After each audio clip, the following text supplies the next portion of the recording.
Welcome to Rise. From my office on the campus of EHL Hospitality Business School in Lausanne, where classes are finally completely in person with none of this silly streaming alternatives, I am Professor Demian Hodari of EHL Lausanne.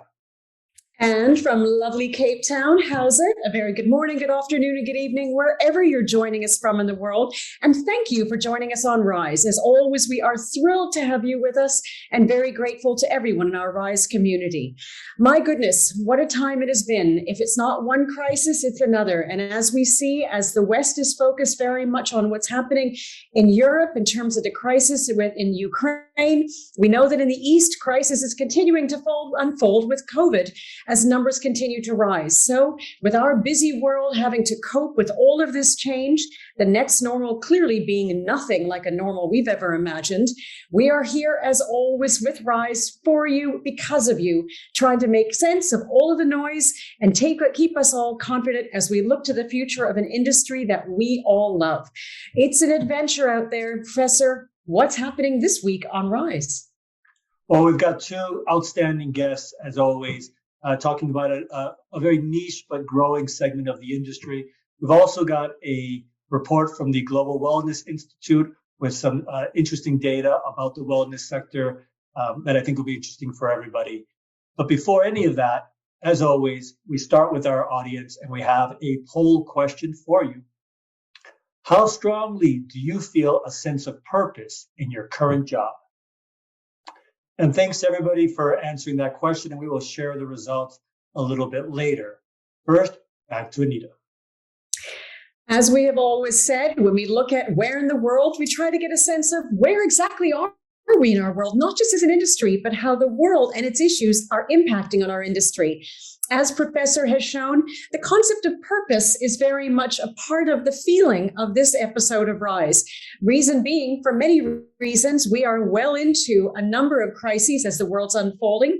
As an example, Rise, which was supposed to be a 100-day labor of love, we are, less than 50 days away from the second anniversary of Rise, which is there because people are really thinking through, why are they making the choices that they are? I'm sharing this little bit of statistics that came from Expedia Group, talking about exactly how people have changed their points of view, having been working from home, living commuterless to lifestyles, having more time for themselves and more time with loved ones.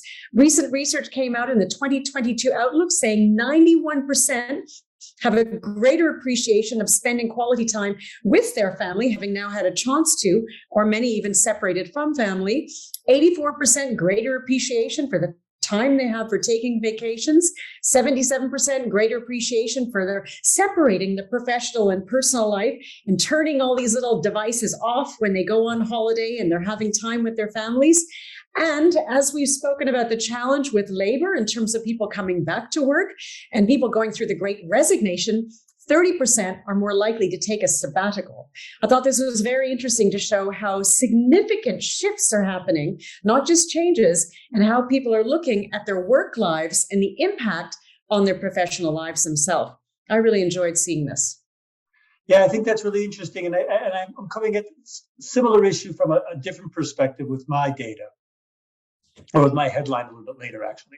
The data I've got for you is actually completely different. And it's a theme that I've looked at over the years here on Rise, which is a little bit about the transaction volume of hotels being bought and sold around the world. And as you can see from the data here, looking at last year, we're getting close to the numbers we were at before the pandemic. And as I've said before, maybe too often, understanding the volume of business, the amount of money that's being transacted between buyers and sellers is just a great indicator for the health of the industry. People are eager to buy. We're not seeing people having to have sold at distressed prices because of the pandemic, because of all the support from government and banks. But we are seeing money chasing deals as we did before the pandemic, which is again just suggesting that if you follow the money, you see that people are optimistic about the future of the industry. And even though a lot of people have been talking about the leisure sector of the industry, a lot of these hotels that have been transacted in the last year or so have been business hotels, and including not only at the upper end of the sector, but also more in the budget and economy sector. And I think it's just a great indicator that people are optimistic. There is a future to our industry. People want to invest in it, and I think it's a important indicator for the health of the industry going forward. I love when you do this, Professor, because it really is about following the money, whether it's following where the air routes are now being reestablished or the hotels are being invested into, because those are the real drivers of where the recovery is going to come from or not. So thank you for always bringing this in. No problem. And we've got now an interesting piece of data, as I mentioned before, from our Global Wellness Institute Intel partner. Our Intel partner submission this week is kindly provided by Global Wellness Institute. A special thanks to Susie Ellis, the Chairman and CEO of GWI, for her support of RISE as a former exec in residence as well as Intel partner. The GWI's 2022 Global Wellness Economy Report is a very rich read, not only because of its read on the growth of the sector, but its evolution, especially as COVID world work from home /lockdown lifestyles were in effect. As it shows, the composition of the wellness economy differs dramatically across countries, depending on historical, cultural, and social economic development contexts. GWI has identified 11 sectors with many different types of consumer activities and expenditures, including products, services, travel, and technology. The first chart here shows how the 5 largest wellness economies compare across these 11 sectors. It's interesting to see mental health, the teal green, not only as a sector within the total wellness portfolio, but how the size of the economic activity in mental health differs nation by nation. This second chart shows the 7 major emerging wellness economies. Lifestyle dimensions, healthy eating, activity, and personal care, represented by the dark and light green, are clearly avenues into the wellness economy. What will be very interesting to see is what future reports reveal in terms of how the self-care, wellness lifestyle categories evolve and emerging wellness economies grow as the world adjusts to the next normal. Hopefully, good wellness habits endure. I always like having this data from the Global Wellness Institute, not only for RISE, but also in my classes. It's something we've been talking about for a good 10 years, at least here at the school, and it's been fascinating to watch not only the growth of the sector, but also the importance that other players are putting on it. Not just hotels by adding a spa, but really addressing wellness both for their employees and their customers.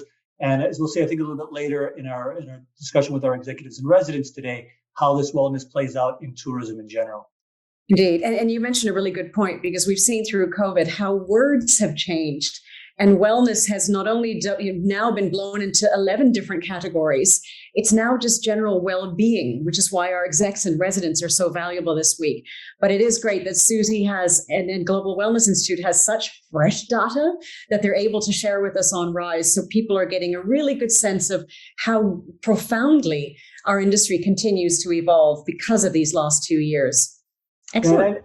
And I've been noticing already, with only a week of classes, the number of times wellness has come up from my students already. It's been sustainability for the last 10 years or so, but really they're also much more interested in this as well, not only for careers, but also understanding how it's going to impact them going forward as workers in the industry. All right, it's time for headlines. And as I alluded to before with Anita's slide, I've got something here along the lines of purpose as well. And this is a headline: hospitality students, hotel executives say next generation of employees craves work with a purpose. So when I saw this, I said, well, a couple things. First, I think work with a purpose is a strange phrase, and we're going to talk about it a little bit later as well. But I kind of feel that my students have wanted a purpose for the last 20 years that I've been teaching. So what is really different about this now? And I think what it is companies are recognizing how important this sense of purpose is to their employees, that perhaps just having a job and a nice title and a good salary and a possibility to advance in careers is not enough of a sense of purpose as it was for my generation, or at least for me. And I'm just wondering, and again, we'll talk about it a little bit later, what really purpose means to everybody. And the article talked a little bit about this, but I think the headline is getting at the fact that we need to, your slide, Anita, mentioned what we as employees are looking for: a sabbatical, more time with our family. Are companies recognizing this, and are they able to adapt to the needs, the sense of purpose and these needs from their employees? And I think that's open for debate. It's an interesting one, Professor, because if I look at when we met at the beginning of RISE, actually before that, but for this purpose of this exercise, you become very touchy-feely. It's actually quite sweet how to see you. In one hand, you provide the statistics, but you're also tapping into the heartbeat of the industry much more. And the fact that you've raised this as your headline says a great deal, because it's a really important part of the future of hospitality, not only from the point of view of delivering hospitality, but the delivery agents of that hospitality itself. So I'm kind of liking this. Well, I'm glad that I can adapt with the times. Stunning. So for my headline, I'm going to get a bit more serious. And well, not that purpose isn't serious, but I'm going to speak more with an industry perspective and look at, again, the crisis that we're facing in terms of what's happening in the Ukraine and Russia. Now, we're not talking politically. I'm speaking from an aviation point of view. And interestingly, when we chose our headlines, I changed this last minute. So thank you to the Wizards of Oz for making the change. Because when we talk about the crisis, it's not just about our connected world on ground. It's 35,000 feet. Because when it comes to conflict, suddenly parts of the world are no longer safe airspaces to fly through. So we can see exactly where Ukraine is based on the gap in all the flights and the routing that's taking place. And the IATA Director General, Willie Walsh, who we were very blessed to have on as an executive in residence early in January when we kicked off 2022, has noted that this is a region in the world that has been used to crisis. So there are already airlines that were not wanting to fly as frequently through that. However, what they're now having to do is help facilitate relevant and timely information with airlines and government sources and non-government sources. Because importantly, it's not just about being able to fly across the Ukraine. What about people who are traveling from the Ukraine out or inward, where so many flights have been canceled? Equally, Russia has been blocked from airspace around the world in many countries, in the European Union per se, and going further out. And we know, especially now with activity from NATO. The point being that when we talk about travel, tourism, and hospitality, the facilitation of travel is fundamentally important. And you can see how with the COVID, we saw 16,000, 18,000 commercial aircraft grounded at the peak. Now we're seeing with the political crisis taking place, entire air traffic zones are having to be kept as no-go zones to make sure that travel can indeed be safe. But what about the travelers? What about people stuck in Ukraine? What about people trying to get home to family, or people in Russia that are trying to move around? So it shows the complexity and how aviation continues to be the primary artery of simply moving people around the world, whether it's for travel or tourism, and equally for trade. I thought this was interesting to call out. So again, giving some context around what in the world is going on and what this means as well. Yeah, I think it's a tremendous visual representation of what's going on. And I think an important part of the industry that, me as hospitality and hotels, I don't really think about these things enough. And I'm actually going to steal this slide and even use it in my class on Wednesday. So thank you for that. I'm grateful you said that, sir, because we don't often think about this. And I think this is where, if something happens in the industry, you think about it from a hospitality point of view, hotels, revenues, investment, which is such great wiring to understand what on earth is going on. Mine is very much on the borders aviation side to say, again, what is going on? And I think this is where the alchemy of being able to create Rise has been a real blessing, because to give the whole picture as much as we can and provide that aerial view is critical to make sense on how on earth do we as an industry recover when there are all of these moving parts and some clearly not moving at all. So thank you. Well said. Brilliant. So from my video perspective, I had a little choice, and this is one that was quite touching to my heart. It came out as quite a surprise because everyone who's been with us on Rise around the world for the last almost 2 years now knows that this was a labor of love that was started by Professor Hodari and I with no commercial ambitions, no political ambitions, no professional aspirations. And then this little surprise came up where the International Hospitality Institute was giving out its awards season accolades a couple of weeks ago for covering up 2021. And if we think, Professor, of the literally hundreds of podcasts, webinars, all of these different digital platforms and programs that were created during COVID around our industry, it was very touching to see this happen.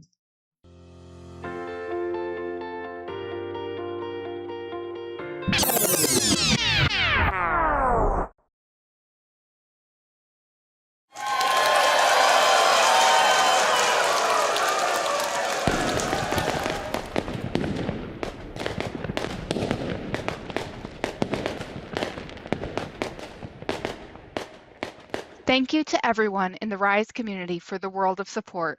You are the reason we do what we do. Yeah, I have to say I was very moved when we received that award, and I think like you said, we do this because we love it and we want to share and we want to strengthen the community. But to get a little bit of recognition like that was really meaningful. So I personally, and I know you feel the same, it was it was an important recognition and moment for us. Thank you. Brilliant. And we move on. Yeah. And we've got the answer that you gave to our poll question. So let's see what you think about your purpose in your career. All right, Anita. So very strongly, how strongly do you feel a sense of purpose? So it's nice to see that, look at that, more than 3/4 of people feel a strong purpose and just a small minority are not feeling that strong purpose.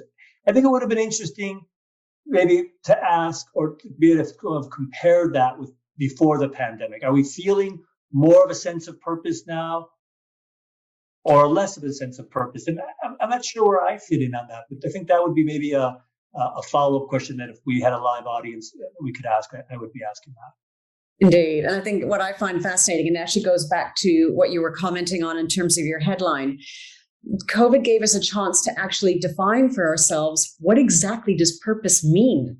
That's been one of the real critical elements. So it's not just people talking a bit too touchy-feely about their work. They can now articulate what purpose means for them in their work, and then ask the question, so am I doing the work that I find purposeful? So thank you to everyone who has voted. We're very grateful. And as always, please make sure that you do indeed register on rise-weekly.com so you can be a part of the voting, as well as the questions and answers that go to our executives and residents, and be a part of our Rise community with an active opinion and an active voice. So please do. But for everyone who has always been part of this, thank you for being part of the polls.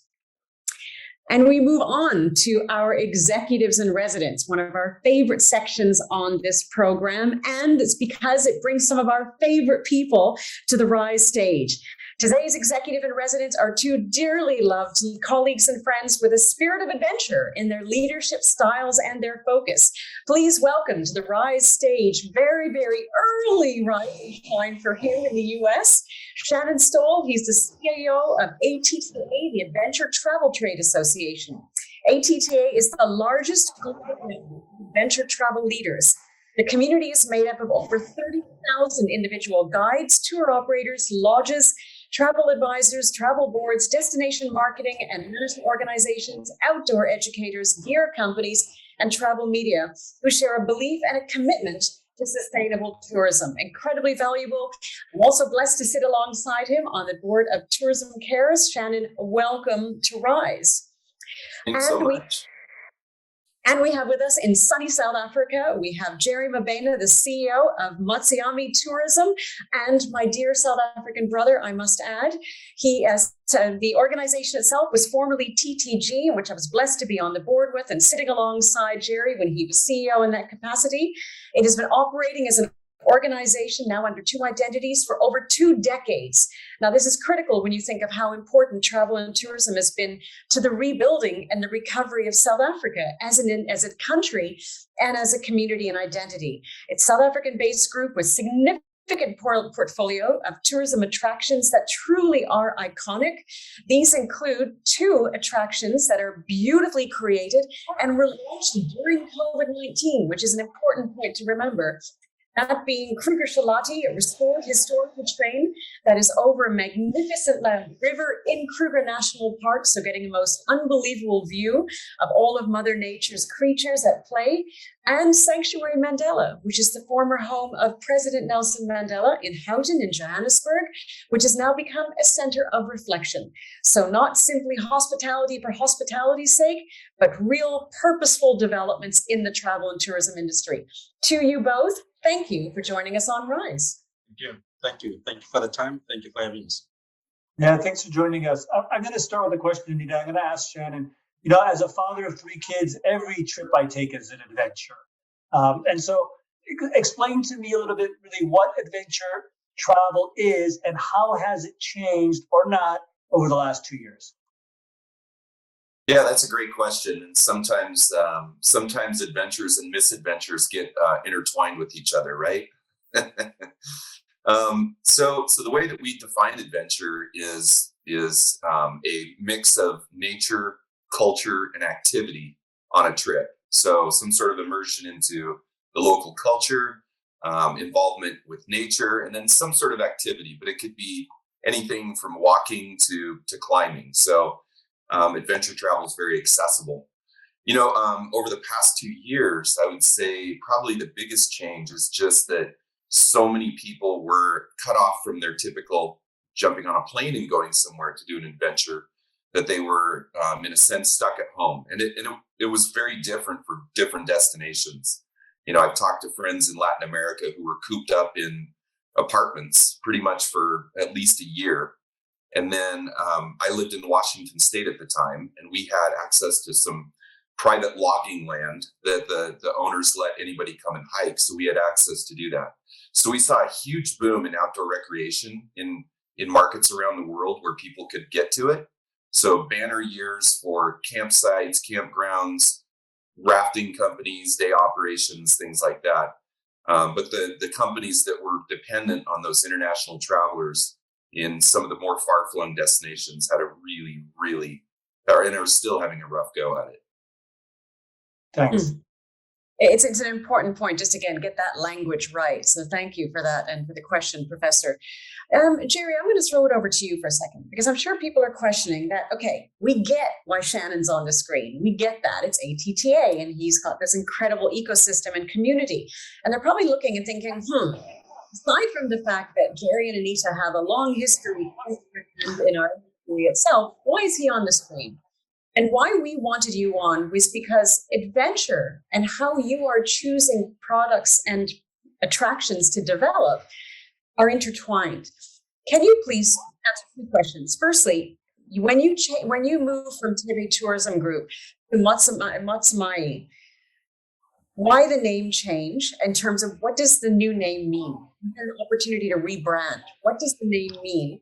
And how does that link to the adventure you are on in creating these new iconic places to visit that are very beyond the normal environment? Thank you, Anita, and thanks for the RISE team to have us here. I think I will start with the name, Anita. I think the name basically goes back to the genesis or the founding of the company. I mean, the company was founded by, among other people, Nelson Mandela himself. And if you will recall in the history, when Nelson Mandela was what they used to call the Black Pimpernel, when he was on the run and running away from the police in the 60s, he got arrested on his way from Ethiopia in a little place outside of KwaZulu-Natal, rather in KwaZulu-Natal in South Africa, in a place called Howick. And in his passport, he was going by the name of David Motsamai, which is the name that we have taken, which is Motsamai. But it's not only that name, but if you translate that name into one of the vernacular languages of South Africa, which is Sesotho, Motsamai is basically a word for traveler or tourist or visitor. So we kind of played on those two to really talk about what we wanted to be. We wanted to be a facilitator of travel and to be kind of the people that facilitate travel in this space. And how we chose to do it was really around what we call creating iconic spaces. And by iconic spaces, we looked specifically at 2 major things. One was nature-based, where we looked at, South Africa, for those of you who have had the pleasure of coming here, and I strongly recommend it, is blessed with really beautiful natural reserves and beautiful sites that you can visit. We just believe that they have not been curated to a world-class state. And we wanted to be the company that really does that, where we take these assets and these requests that we have from our natural environment and really start curating them for the world market. And I think that's really the company that we wanted to be. So when we did something like the Train on the Bridge, which is the Shalati brand, it was again taking advantage of a natural heritage site, which is kind of a Kruger National Park. I mean, with 2 million visitors per annum, we thought, what can we do that makes Kruger even more spectacular, more special to visit? And similarly with the Mandela Sanctuary, we believe that South Africa has a great history. I think Nelson Mandela is a global icon, but we have not as a country been able to really take that and share it in a beautifully curated manner with the world. And we had that opportunity with this particular beautiful property, and we are looking forward to hosting more guests. I think we want to tell the story of Nelson Mandela. We want to tell the story of what he is to the rest of the world and to us. And we have found a place to tell it, and that's in Sanctuary Mandela. Interesting. Professor, if I can build on that for a moment, I'm just going to push it a little bit, because for both of you, you're able to tap into the fact that exactly as you said, Shannon, people were locked up. They were able to see the world through their screens. And now they want to get out and discover. How are you finding, what opportunities are you finding through people discovering how much they need to get out and explore that can now go back and support ATTA's recovery and Jerry, your organization, stronger with this new product? Well, first of all, I want to say that listening to Jerry talk and describe what he's up to, I can't wait to come see it firsthand. Sounds like an amazing set of adventures.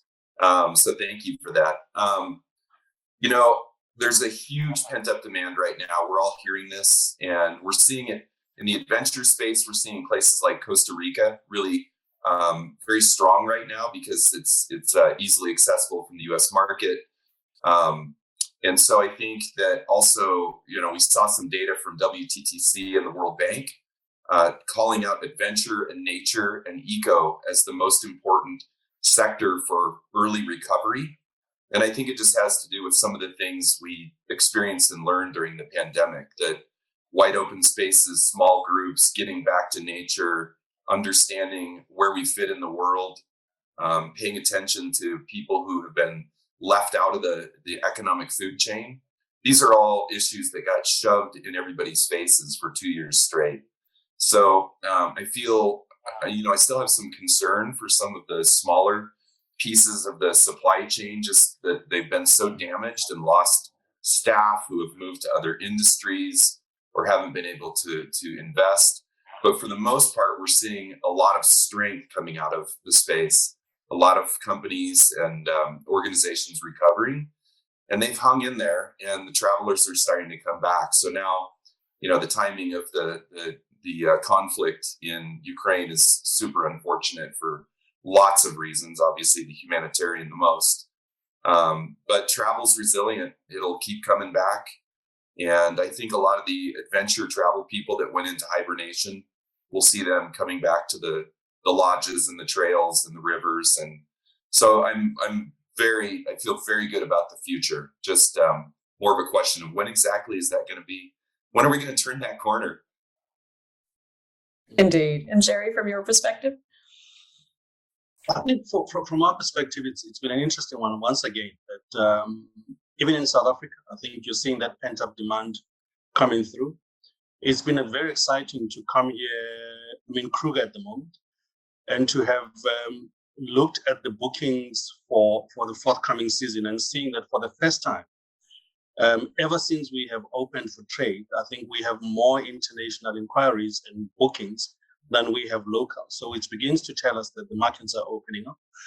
And I think we have prepared ourselves for that, because that's really what we're there for. And I think when we opened up during a pandemic, we really were preparing for this kind of time. And I think for me, it really was an affirmation and a confirmation of the faith that we had in the sector. And I think Prof is absolutely spot on, that people will always travel at some point. We see it even in the small day-to-day visits in and around Johannesburg, which is I call it a man-made forest. I think it's the largest man-made forest in the world.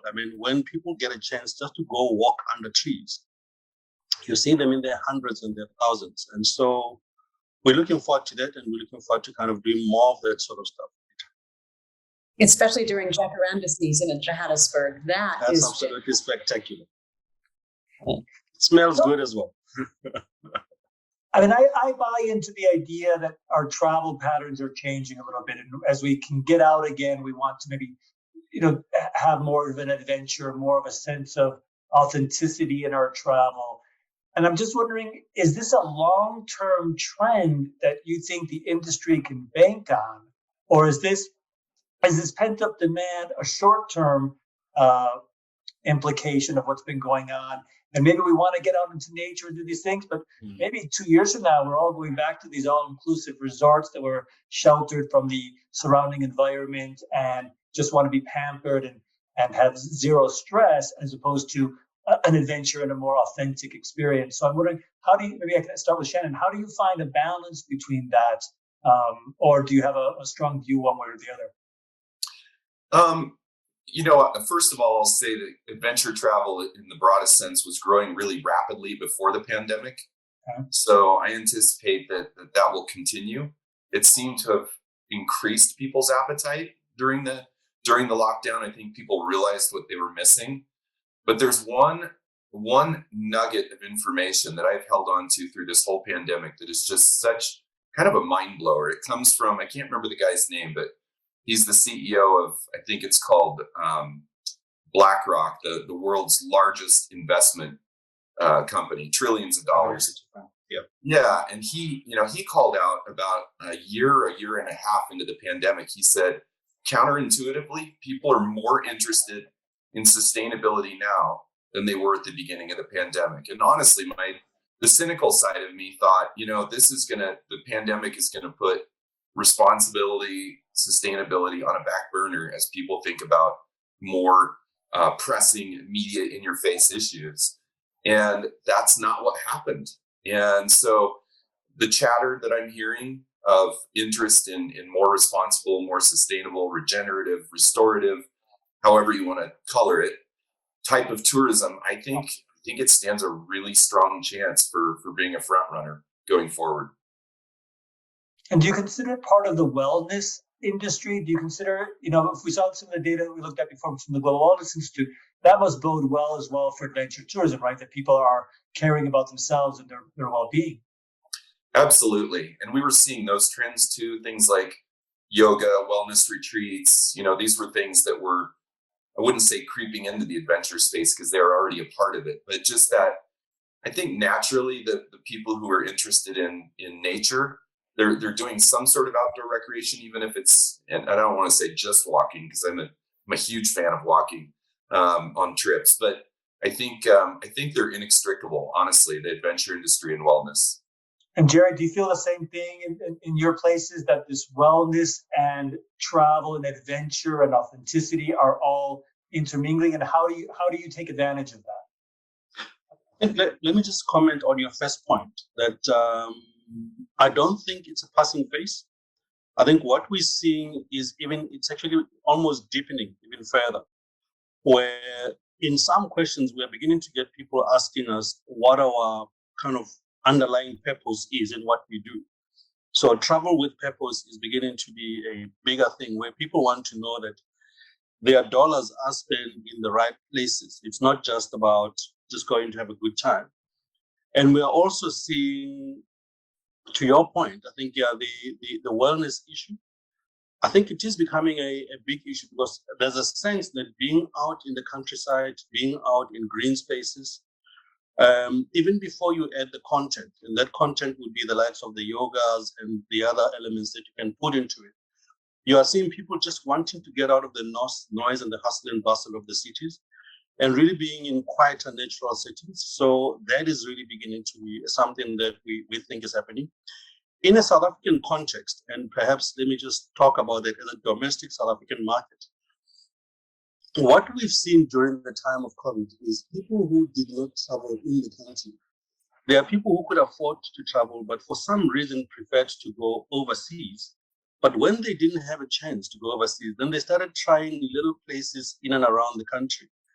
And a lot of them kind of suddenly woke up and says, wow, our country is beautiful. We just never even knew that ourselves. So you're beginning to see those also coming into their market, and there's more and more of them. So you're going to almost see a shift in the South African market space, where in the past we've always had a bigger percentage being international. I'm kind of purporting a view that says that there's going to be a big growth in the domestic market, and one of the areas that will drive it is that very wellness sector that you're talking about. I think that's an important point, Gary, to both of you. what we've seen is that the value of domestic travel grew exponentially because people were able to actually appreciate what they had, and the sex appeal of going overseas was just taken away. So there's and admittedly, having been blessed to be in Kruger National Park, though not in Chilati, I went there last year. My partner knows I just wanted to watch an animal breathe. I just wanted to sit and watch the belly of a lion go up and down and up and down. And it's directly linked, as much as it was an adventurous holiday, because there were incredible kills that we got to see. The wellness component of it, the peace component of it was huge. And it almost feels that Shannon, ATTA and its community became a giant sponge for people in the US itself who couldn't travel. And so they were able to explore the country and get that sense of outdoor rebalancing that was required. And that's where adventure isn't necessarily adrenaline, it's exploration. Are we finding that, and I'd be curious to know from both of you, that the domestic market component, how is that now being built into the models that you represent? Because Jerry, it's international we keep an eye on. How are you building the domestic market, what you are doing here in South Africa? And Shannon, from your perspective, your community, how are you getting them to leverage or pivot slightly to a more domestic community that we don't lose hope? Sure. I think that we saw varying levels of success of companies pivoting to more of a domestic market. Some were just built so completely internationally. Let's say a company that serves Americans who want to cycle in Italy. That's a hard pivot. Some of them did it. Some of them were able to launch domestic product. And then some did not have as much success. And then some who had domestic product plus international, they obviously focused 100% of their energy into that domestic opportunity. And they fared the best, not just in the US, because our members are in 100 countries around the world, but the US was the one I was able to watch most closely and personally. From my seat right now, I can see the highway where people are coming into the county that I live in, and I can see the recreational vans, the rafts on roofs, and things like that, which has blown up in the last couple of years. But we had, at ATTA, we'd already started working on more, I wouldn't call it domestic, but regional models. So, for example, we just did our first international in-person trade event in Panama City. And a lot of the conversation was, hey, let's figure out how to get the Ecuadorians and the Peruvians and the Colombians coming to Panama. So, not even having the conversation at that moment of the US or European markets. And I think that represents a real opportunity for a lot of regions for the future, is not only domestic, but the drive or the short haul markets. We're seeing a lot of interest in that, and specifically Latin America, since we just did an event there. So I think the world is changing for sure. Long haul might be a little more spare for a period of time, but then again, we've been surprised so many times. Would you like me to comment now, Anita? Let me just give it a go then. I think from a South African point of view, what we're seeing is two different streams happening almost simultaneously. I think there's a recognition from, our own sort of tourism associations, including the South African Tourism, which is the government body that promotes travel and tourism. So there's a stronger drive towards doing a domestic type of kind of campaign that actually drives people to travel domestically. But more than that, there's also a recognition that you've got to widen, in a South African context, the net of travelers to include people who, for historical reasons, including apartheid, have not been allowed to travel or have not had the opportunity to travel. So you're almost kind of getting a sense that you want to build a platform for the current market to travel some more domestically, but you also want to bring in those who, up to now, could not afford to travel, to come into that particular space. And we as Motsamai have had the pleasure of being part of that initiative, where we are now beginning to put together a platform that will bring in all the guest houses, the the bed and breakfasts, and these smaller entities into a singular platform. And you start working with the big booking platforms like your booking.coms to increase the access that they have. So if you want to go live in a village in the Eastern Cape, you should be able to book that accommodation on Airbnb or even on booking.com over time. So that kind of begins to show you that there is that platform that allows the South Africans will then afford those markets, but even the internationals will then be able to come in. But when you talk about an authentic experience, Demian, I don't think you can get better than that, because now suddenly you are locked in a space where you're in a village with people who live their authentic lives, and you are also with locals who actually give you the truly authentic experience in that particular space. So we got the benefit of both worlds in that particular case. I think that's what's opening up at the moment. But I like what you're saying as well, that for some people, just being able to get out and explore is an adventure in itself, and how you're making that possible. Professor, should we ask our audience if there are any questions? I know that our voice of grace is clicking away trying to get through. Yeah, I'm curious to hear what our audience wants to know. Grace? Yes, we have a question for Shannon. He said, Shannon, you mentioned the growth of the domestic market, giving the example of Panama. How can businesses who have traditionally been more internationally focused pivot to domestic possibilities, particularly when spend is lower? Yeah, that's a great question. And we heard a lot of different things from different destinations. So, for example, one of our members in India saw his mix of international and domestic flip from 95.5 to 595. And so all of a sudden it was almost all Indian visitors. And I made a false assumption and said, so are you not able to charge as much for the domestic market? Because I'd heard in Latin America, I heard from an Argentinian friend that the Argentines were not willing to pay what the internationals were. And the Indian gentleman said, no, actually, revenues are fine, but it's brought a whole new, different set of challenges that the Indian customer just has different demands than the international customer. And so we're having to figure that out.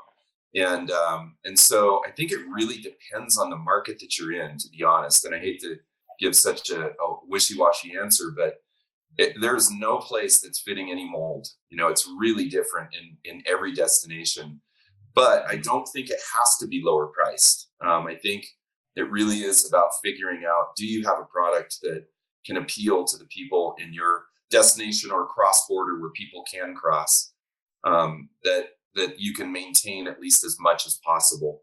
And there's a company in the Caribbean that manages, Central America, that manages 4 or 5 properties. And I loved something that they put up on their site. They basically said, hey, it's been a tough 2 years. As you come back and visit us and come stay with us, we're going to give you the incredible service you've always expected. Please don't ask us for a discount. And here's our staff. Here are their families.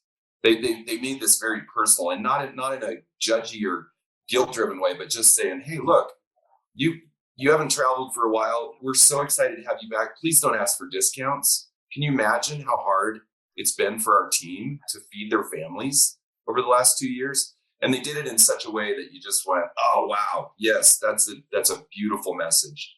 So, and I'm happy to dig deeper with the person who asked the question later to understand which destination if they're interested. So you can find me through Rise. Thanks, Shannon. Grace, let's get another question. Yes, of course. Question for both of you. How have you had to evolve your leadership style to keep people motivated? Yeah, Jerry, maybe we can start with that. How has your ability to manage and lead changed? I think one of the most difficult things was it's a bit like leading a team of tired people while you yourself are exhausted. I think that's what it is, really. And it's about just trying to show the resilience, and you can't show weakness, unfortunately, in their face. You've got to be the one that gives them the courage, even though you don't have it. But I think more than that is also to be honest with people. I think all of us knew what was going on. So it's not as if there was any little secret about anything. I mean, I've had to have staff meetings with people where I've said to them, we can't give you increases, because if we do give you increases, which is what you're asking for, that means that I'm going to have to send other people away and stop them having work. So let's agree that we all either have work, or few of us have work and they get better than the others. So you make that decision. So there was also that kind of conversation that's very sincere and direct. And I found that at some level, if you do that, I think there is a willingness to almost empathize with you as a leader. They understand that you have their interest at heart. And where we have something good to give, we give it generously. So you've got to also not hog stuff. So for me, it was one of those things that we just had to be honest and sincere.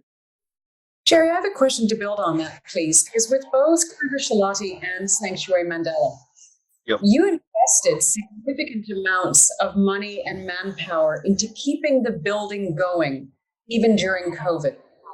How did you make? Sure, I don't know how to even answer that question. I think it's really one of the things that we did was we dropped our salaries. I think some of us, as I sit here, I took a 50% salary cut just to make sure that we can keep the business going.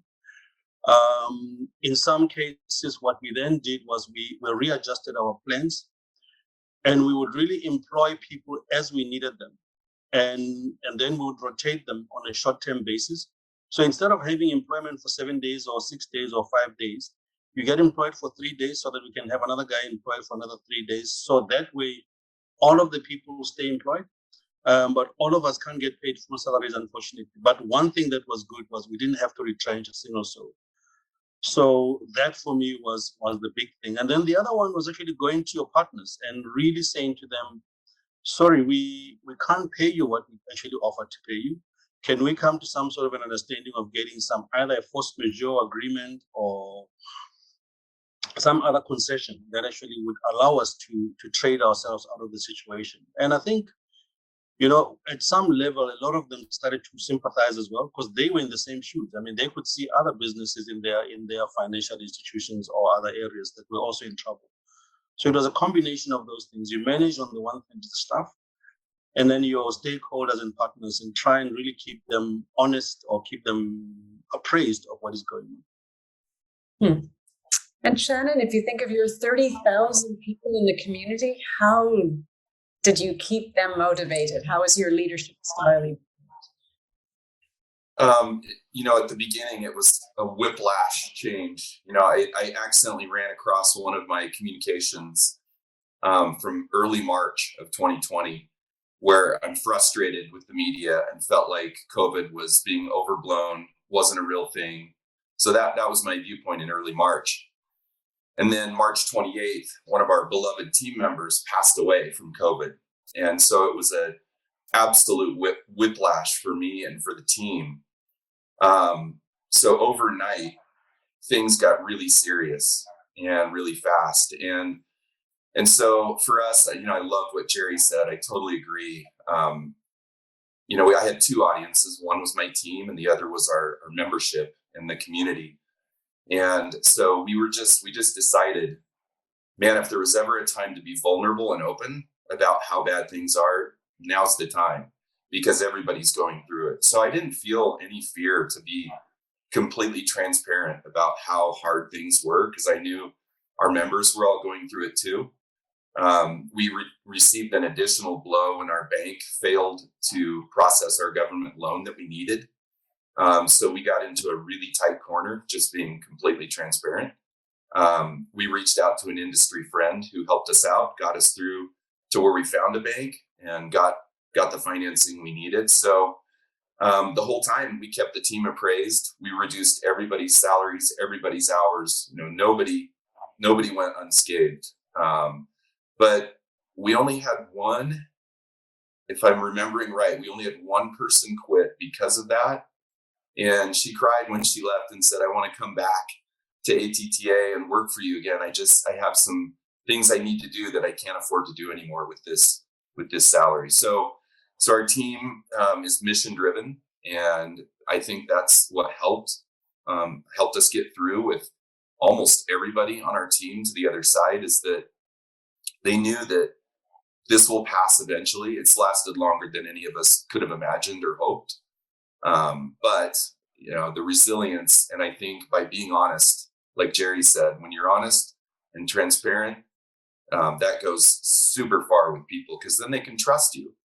And we also encourage people. We did some little things like saying, look, if you are at a point of, you know, breaking down, take a day off. You know, don't work Fridays. Do 3-day weekends every week until we get back. Because we were virtual anyway. We didn't have a central office, and most of what we do is either in-person events or online. And so we just encourage people. And then one-offs. If I saw somebody that I felt was really starting to show signs of fraying, I would reach out to them personally and say, please take some time off. And you know, this is a long haul that we got to get through here. No need to sprint and knock yourself out every day. So we just tried to bring a human factor into it and recognize, and then our team did the best we could to support the husband and children of our team member who didn't make it through. So yeah, it's been a tremendously humbling experience the last 2 years. It's interesting, Professor. We started this episode talking about adventure travel, and it feels like we've been talking about the adventure of being in travel in the last 2 years. And it's lovely to have both of you, Shannon and Jerry, being leaders from different segments, speaking with the same voice. And thank you for that and for showing up, which is incredibly important to us. Thank you. Just thank you both for making the time, for getting up early, for staying in tune, and really, I think an interesting perspective on lots of different issues for our audience. So very much appreciated. And I do hope to meet you both in person one day. Thank you. Thanks. Same here. Thank you all. Brilliant. Shannon, go back to the bush. Thank you. You know, great stuff as always, Anita. And again, out of my comfort zone, learning new things, meeting new people, as I think is also the case for a lot of the audience who comes from the hospitality side. So thank you for arranging that for us. No, it's great, because I think as well, it's too easy to forget what we've all come through. And that's why it's great having Jerry and Shannon reminding us of those times. And ultimately, like Jerry said, to reach out to your stakeholders as well and partners and get their support on finding ways through makes for a much stronger relationship once we're all through all of the trauma everyone's gone through. So fabulous as always. Yay. All right, Grace, I think we're running out of time, but we got time for a quick next round of total knockout. What are we debating today? Thank you, Demian. There's a running theme today. So our debate is feeling that your job lacks a sense of purpose enough reason to change jobs? Anita, take it away. I am going to say yes, and I do appreciate there's an audio challenge with my audio, so I will speak as briefly as I can. Bottom line, how can there not be? As we say, and as Gartner Insights called out, forget the great resignation. This time has been the great reflection, and it's a transformational moment for people at work. It's not about them and their sense of purpose in their jobs. We are them. We've all gone through it.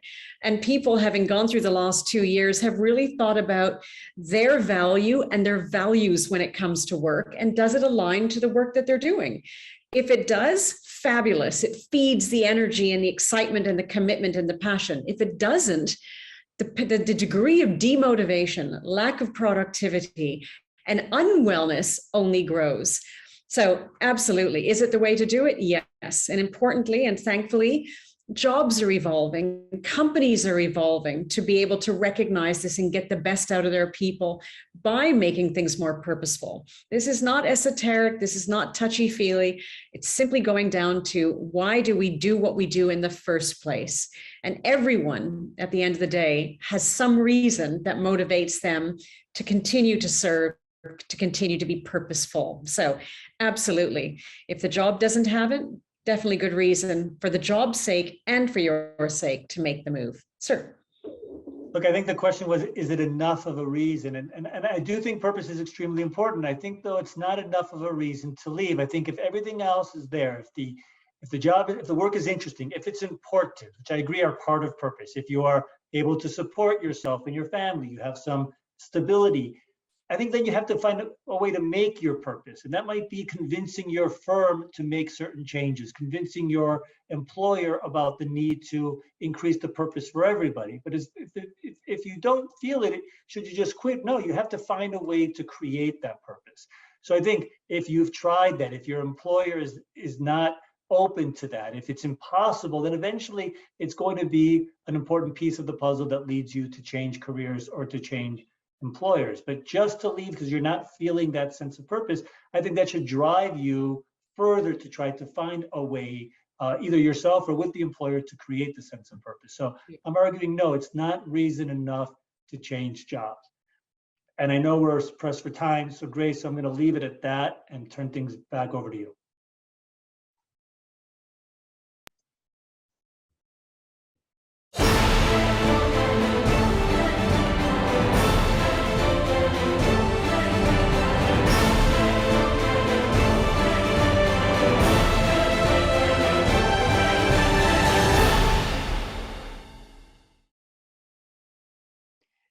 Do you agree with Anita? How can there not be purpose? We've spent this time during the Great Reflection. We are looking at our value and values, and does it align with our job? The degree of demotivation increases, and therefore increases not feeling well about our job. And why do we do what we do in the first place? Or do you agree with Demian? Purpose is important, but not enough of a reason. You have to find a way to make your purpose. Oh. I wasn't Interesting. expecting that. I wasn't expecting that. Look, I think it comes down to, first, just a trend, but I think it comes down to this idea that you've got to create the purpose. It's not just going to be there for you. But I would agree, Anita, with you. If you've tried and you've searched for it and you've negotiated for it and it's just not materializing, at some point it's going to be the deal breaker. You're going to have to leave. But I do think people have to make an effort and can't just expect there to be a purpose on their own. All right, Anita, you want to lead us out of this episode? I will bring it home, indeed. And we look forward to seeing everyone in 2 weeks' time on the 14th of March. We're going to be looking east. We're delighted to have with us Liz, who is the CEO of PATA, the Pacific Asia Traveler Association. She's going to be talking to us. We all know it's the year of the tiger. Let's get a sense of what's happening east. It'll be a fabulous chance to really stretch the RISE world. And we are delighted to have Liz joining us in 2 weeks' time. Between now and then, please always go to rise-weekly.com. We have all of our episodes there from the almost 2 years. You can register for the programs ahead, so we make sure we get you involved in the voting and the questions from the executives and residents. Everything in the past is there. You can see how all of our world has evolved and how you've joined us with it. Until then, from all of us at RISE, as always, stay well, stay strong, stay hopeful, keep your hands clean, and stay with RISE until we see you in 2 weeks' time. Professor, over to you. I just wish everyone 2 weeks full of purpose and joy and hopefully some travel, and we'll see you then. Thank you, everybody. Bye-bye. Take care, everyone.